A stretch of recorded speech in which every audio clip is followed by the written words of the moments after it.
Salut à toutes et à tous, après Villeneuve, les Avignon et Lyon, le France Iron Tour continue de longer le Rhône. Nous sommes aujourd'hui à Valence pour la 3e étape.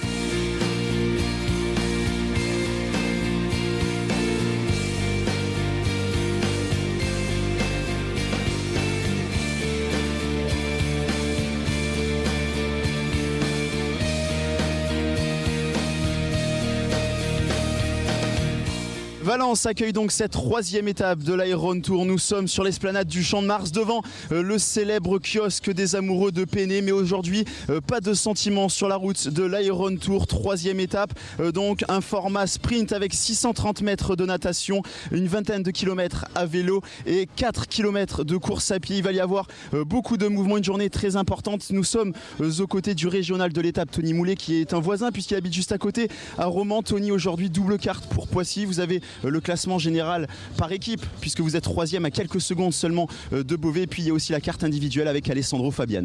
Tout à fait, pour nous c'est une journée primordiale. Bon, c'est vrai que personnellement, tu l'as dit, moi j'évolue à domicile, donc c'est vraiment important pour moi de briller aujourd'hui devant mes proches.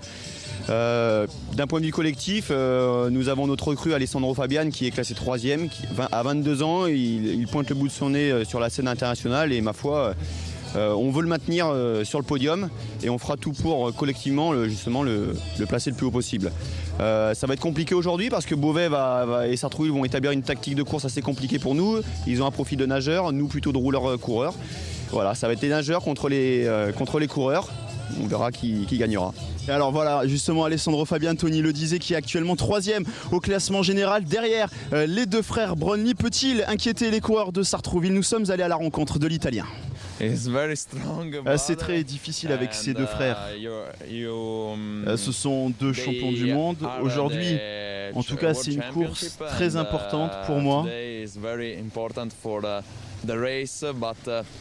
Mon objectif, ce sera d'essayer de les suivre le plus longtemps possible et de rester avec eux.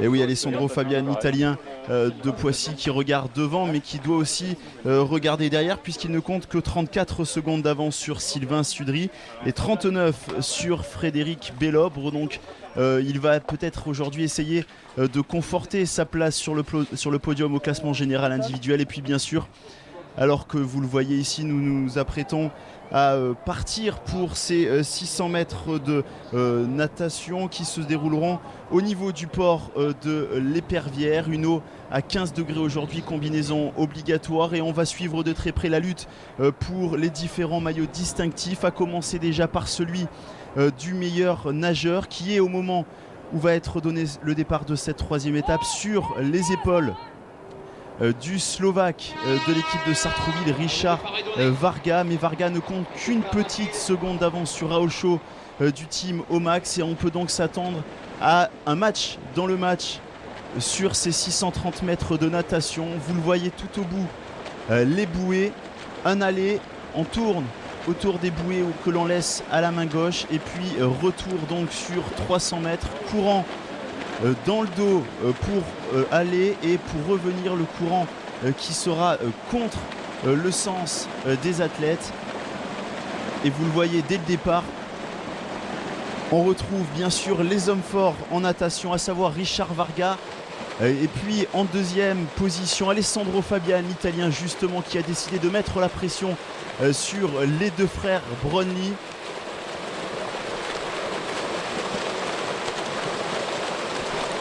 Richard Varga, on le rappelle, champion du monde d'aquathlon cette année en 2010, c'est dire ses qualités de nageur. On sait également que Raoul Chaud est un excellent nageur puisqu'il affiche un record personnel de 14,55 sur 1500 mètres. Et vous le voyez derrière, la lutte pour essayer de se placer le mieux possible pour arriver sur la première bouée dans les meilleures dispositions. Et Richard Varga qui vraiment met la pression sur cette première partie de course. Regardez, pour l'instant, il est seul, mais Raoul Chaud est en train de revenir. Alessandro Fabian en 3e position. Et on pouvait s'y attendre. La lutte entre Raoul Chaud et Richard Varga pour le maillot de meilleur nageur. On le rappelle, les deux hommes ne sont séparés que d'une seule seconde. Avantage pour l'instant aux Slovaques. Et le temps qui est pris sur la sortie de la natation.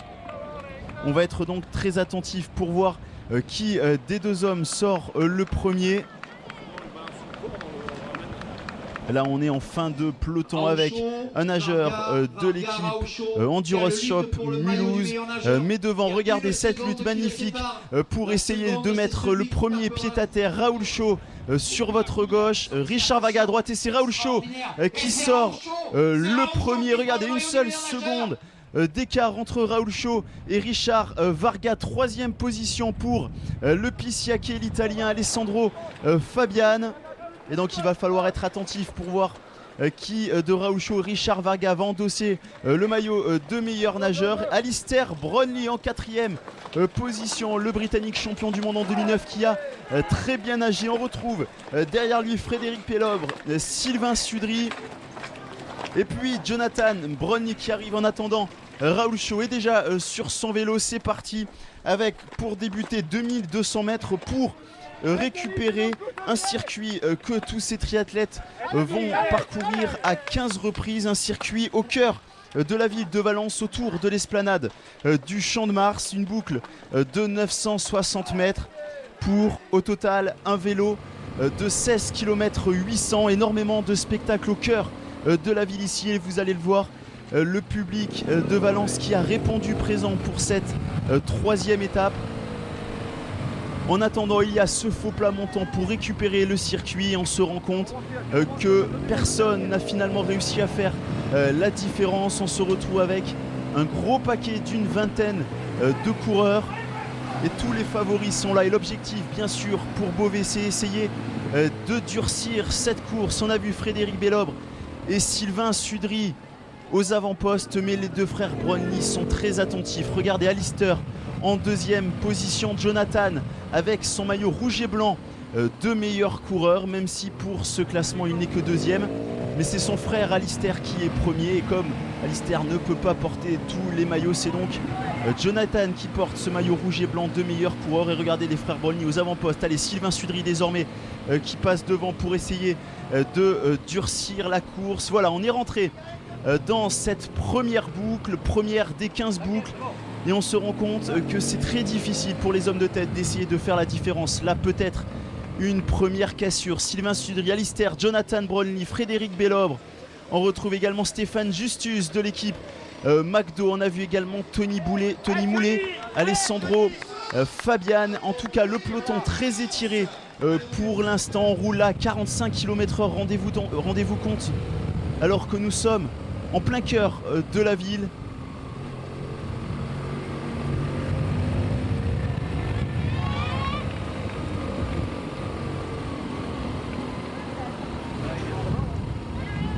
Un très gros travail d'équilibriste pour tous ces triathlètes. Là, nous sommes au niveau de la fin de la queue du premier groupe, et on peut se rendre compte déjà qu'on ne voit même plus les premiers.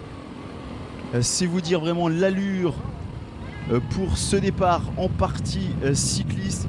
Et très rapidement, on va se rendre compte que cette boucle va s'avérer très dangereuse. Déjà avec ces virages, vous pouvez vous rendre compte, on va avoir le droit notamment à beaucoup de chutes. Et ça y est, il semblerait que un petit groupe soit en train de sortir. En tout cas, Sylvain Sudry qui appuie vraiment sur les pédales, et les frères Brownlee qui restent derrière, bien calés dans la roue. Ce passage ici, alors que l'on entame le 3e tour avec Sylvain Sudry devant Jonathan, Alistair Brownlee, Frédéric Pélobre. Et ça y est, le bon coup est parti. On retrouve 8 hommes en tête. Et parmi ces 8 hommes, on a 3 Beauvaisiens, Frédéric Bellobre, Sylvain Sudry et Stéphane Poula avec son maillot vert de meilleur combatif. Pour Sartrouville, Jonathan et Alistair Brownlee du côté Pissiaquet, Alessandro Fabian, l'Italien qui est là avec Tony Moulet. On avait bien vu en interrogeant tout à l'heure Tony Moulet, le régional de l'étape, lui qui habite juste à côté de Valence à Romans. Eh bien Tony, il est là et le 8e homme c'est Dan Wilson, l'Australien du team Omax. Et donc ces 8 hommes qui ont fait la différence et qui vont accroître leur avance sur un deuxième groupe dans lequel on retrouve Bertrand Billard, dans lequel on retrouve Aurélien Lescure, Olivier Marceau, Stéphane Justus. Mais rapidement Billard va sortir pour essayer de récupérer les 8 hommes de tête. Bertrand Billard, on le rappelle, avec son maillot blanc de meilleur cycliste, c'est lui qui pour l'instant s'est montré le plus fort à vélo, et on le sait, il a des aptitudes sur le longue distance, et donc normalement il doit avoir les jambes pour essayer de rentrer aujourd'hui sur ces 8 hommes de tête, même si Sylvain Sudry pour l'instant imprègne un gros rythme. On le voit avec dans sa roue Alistair et Jonathan Brownlee vraiment très attentifs. Frédéric Bellobre est bien là, Alessandro Fabian, Tony Moulet également. Et au fil des tours, l'écart qui ne va cesser de grandir sur Aurélien Lescure, sur Olivier Marceau, sur Stéphane Justus, mais pas sur Bertrand Billard. Regardez le Pissiaquet qui est entré sur les 8 hommes de tête. On a donc désormais à ce moment de la course 9 hommes en tête, alors que nous sommes à mi-parcours au niveau du vélo. On a donc fait là environ 8 km et on a désormais 9 hommes en tête. Bertrand Billard qui est revenu comme un boulet de canon sur les 8 hommes de tête et qui vient conforter un petit peu plus son maillot de meilleur cycliste. Et alors là, le petit moment d'interrogation. Et oui, regardez, il y a eu une chute sur le virage juste avant. Une chute d'Alessandro Fabian, l'Italien, qui a entraîné avec lui Stéphane Poula de Beauvais, également Dan Wilson du team Omax. Et donc désormais on n'a plus que 6 hommes en tête. Et regardez Alistair Brownlee et Jonathan Brownlee qui ont pris les devants, car Alessandro Fabian c'est le 3e au classement général, et donc les frères Brownlee qui vont essayer de reléguer le plus loin possible l'Italien. Regardez Stéphane Poula qui passe ici. Alors attention, Dan Wilson également qui passe, le triathlète qui était intercalé. C'est un retardataire bien sûr sur une boucle de 960 mètres. Beaucoup de coureurs ont pris un voire 2 tours de retard, et désormais voilà, on se retrouve avec 6 hommes, et derrière Alessandro Fabian avec Stéphane Poula, avec Dan Wilson. Il est piégé, l'Italien. Il nous disait aujourd'hui qu'il voulait rester avec les frères Brownlee. Mais pour l'instant pari perdu, puisque l'Italien que l'on a vu au loin derrière avec sa tenue bleue et jaune de Poissy, il est piégé. Alessandro Fabian 6e cette année au championnat d'Europe U23, 5e au championnat du monde. C'est dire un petit peu le pédigré de ce garçon de 22 ans. Tony Moulet en tout cas est en train de réaliser une très belle course sur ses terres devant toute sa famille. Et on peut se rendre compte que devant l'entente est parfaite. Sylvain Sudry, Frédéric Bellobre qui viennent relayer les 2 coureurs de Sartrouville. Mais là c'est Alistair Brownlee qui a disparu, le champion du monde 2009, qui va chuter à 2 tours de la fin. Regardez, il est là Alistair, le Britannique, qui a chuté à 2 tours de la fin du parti vélo. Et donc désormais il n'y a plus que 5 hommes en tête, et c'est Beauvais désormais qui roule pour essayer de prendre le plus de temps sur Alistair Brownlee. On le sait, le Britannique est un redoutable coureur à pied.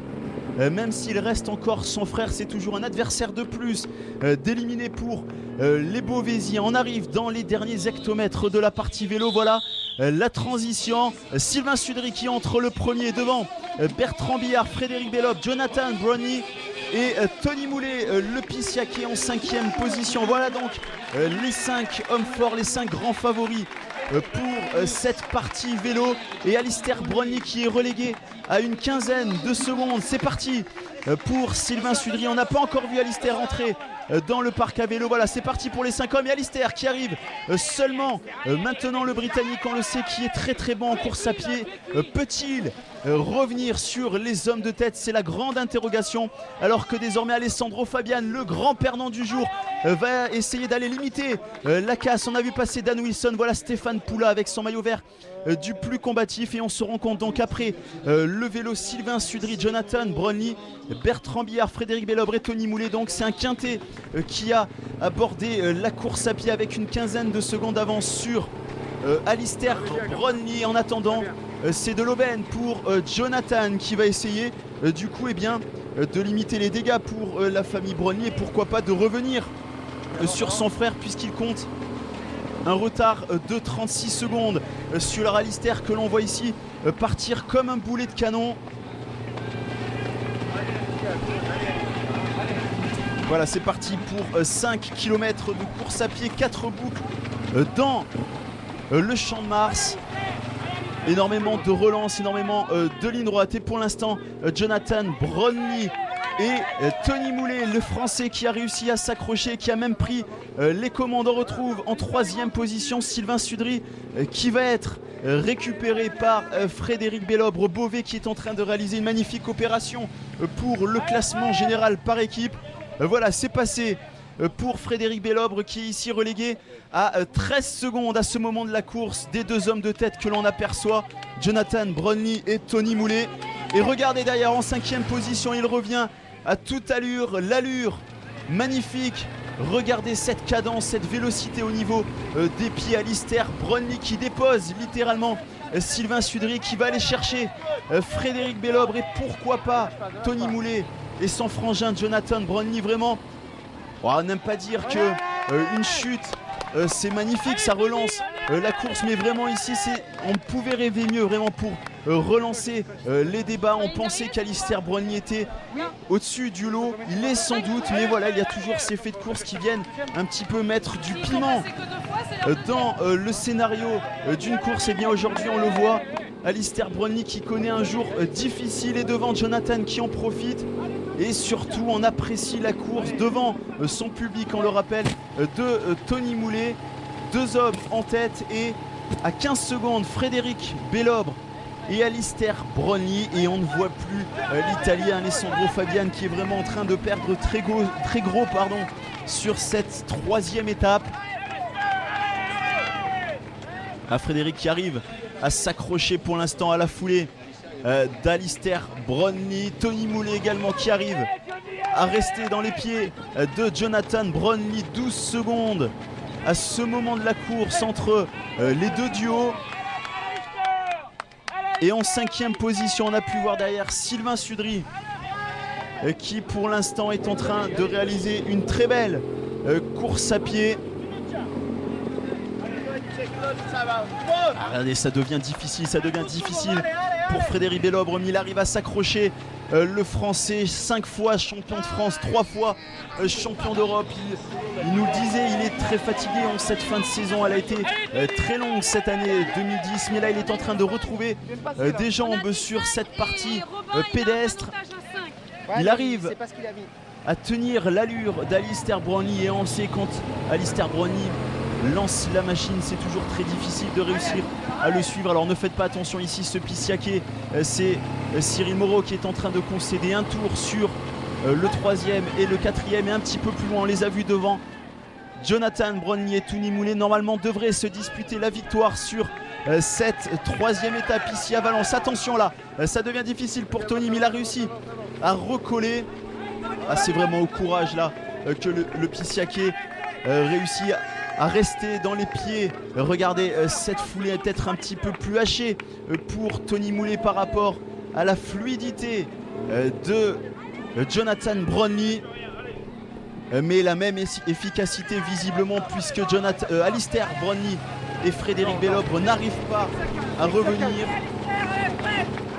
Certainement Alistair qui est en train de payer son départ rapide en course à pied. Il a dû forcément partir vite pour essayer de revenir devant, et on le voit ici maintenant, alors que nous sommes dans la deuxième partie de course à pied. Eh bien il pioche, il n'arrive pas à aller chercher son frère, il n'arrive pas à aller chercher Tony Moulet. On est dans les 500 derniers mètres désormais de cette course à pied. Et les deux hommes qui se jaugent, et regardez Tony Moulet qui ne cesse de faire l'éventail. Un coup il concède 5 mètres et au courage il arrive à revenir. Même chose pour Frédéric Bellobre ici. Regardez ce visage, on a l'impression de retrouver le visage de Frédéric Bellobre à Charleville-Mézières lorsqu'il est allé chercher Vincent Louis dans les derniers mètres pour s'adjuger ce 5e titre de champion de France. Alistair Brownlee, l'efficacité, il grimace. Le Britannique, il essaie de limiter la casse par rapport à son frère au classement général, et Tony Moulet qui est toujours là. Il s'accroche, lui aussi vraiment. Il y a deux luttes là sur le parvis de l'esplanade du Champ de Mars, à savoir la lutte pour la victoire entre Jonathan Brownlee et Tony Moulet. Derrière la lutte pour la 3e place entre Alistair Brownlee et Frédéric Bellobre. Allez, les 300 derniers mètres, Tony Moulet qui essaie de s'accrocher. Jonathan Brownlee pour l'instant en première position. Il va ne rester plus qu'un seul virage avant la ligne droite d'arrivée. Le sprint lancé, c'est parti pour Tony Moulet. Oh là là, qu'est-ce qui se passe? Jonathan Brownlee qui pensait qu'il y avait un tour de plus. Et c'est parti pour Tony Moulet, 5 mètres d'avance, c'est terminé. Victoire sur ses terres, il ne pouvait rêver mieux pour Tony Moulet. La 2e place pour Jonathan Brownlee. Ah là là, il est énervé, le Britannique, on le comprend, puisqu'il avait pris de l'avance. Et la 3e place pour Alistair Brownlee devant Frédéric Bellobre, le Français, qui n'a finalement concédé que 11 secondes sur Alistair Brownlee. 5e place pour Sylvain Sudry. La 6e place pour Dan Wilson. Allez, on a vu le sourire bien sûr, et la 7e place pour Alessandro Fabian. On a vu le sourire bien sûr de Tony Moulet qui s'impose à domicile. Bertrand Billard qui arrive maintenant. Stéphane Poula, le plus combatif, qui va laisser ce maillot de plus combatif à Jonathan Brownlee. Aurélien Lescure, le 3e homme de Sartrouville, qui arrive. Voilà la victoire pour Tony Moulet devant Jonathan Brownlee et Alistair Brownlee. Je pensais qu'il y avait 5 tours et non 4, mais Tony Moulet est un excellent coureur aujourd'hui et je savais que c'était un très bon finisseur. Je ne suis pas étonné. C'était une course vraiment impressionnante aujourd'hui. La natation a été rapide, le parcours vélo était dur. Je me suis attaché à rester en tête de course. Les virages étaient très dangereux, mais bon, le parcours était assez sympa et je suis content quand même pour Tony. Lots of corners and sprints out the corners. So it was a good race today and I enjoyed it, and I'm pleased for Tony as well. Il était chez lui et en plus c'est un garçon que j'apprécie. C'était une course très intéressante. En tout cas, j'ai pris beaucoup de plaisir aujourd'hui. Je suis tombé, mais je me suis bien amusé. Le vélo était rapide avec ce parcours en ville, les relances puis les virages, ça a cassé vraiment les jambes. J'ai essayé de courir aussi vite que possible, mais je partais de trop loin. Mais l'essentiel, c'est que j'ai pris du plaisir aujourd'hui et je conserve ce maillot. Et donc au classement général, Alistair Brownlee qui est toujours en tête, 19 secondes d'avance sur son frère. Frédéric Bellobre à 1,23. Fred qui compte une petite seconde d'avance sur Alessandro Fabian.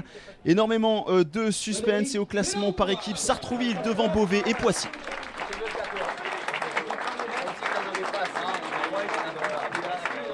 Le spectacle qui était au rendez-vous aujourd'hui ici du côté de Valence, et on peut le dire, on a eu le nez fin puisque nous étions juste avant le résumé de cette course avec Tony Moulet. Tony, le grand vainqueur aujourd'hui. Il n'y en a pas eu beaucoup qui ont dominé les frères Brownlee. Il s'appelait soit Javier Gomez, soit Yann Frodeno, et aujourd'hui il y a Tony Moulet. Racontez-nous cette course. Eh bien, c'était la course parfaite en fait, hein. Je suis sorti devant, j'ai de très bonnes sensations. Ce matin, bon, faut pas le dire, mais j'ai bénéficié de la piscine de mon beau-père qui m'a prêté une ligne, donc je suis allé m'échauffer en douce avec l'équipe. Donc j'ai pris le départ du triathlon bien chaud. Donc je sors devant.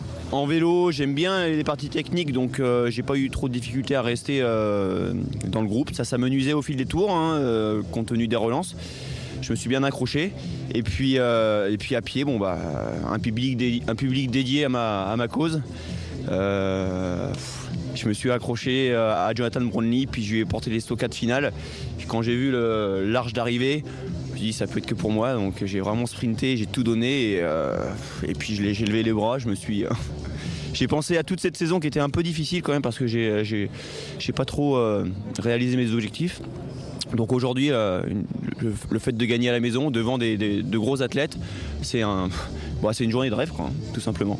Voilà, les organismes, Tony le disait, qui commencent un petit peu à se fatiguer. Demain, encore du spectacle, un moment très important pour le classement général, puisque nous serons à Chasse-sur-Rhône pour un duathlon par équipe. Il y aura 2 manches dans l'après-midi, donc une fois de plus, les classements généraux qui devraient être chamboulés. On se retrouve demain et nous, on profite ici du soleil du côté de Valence.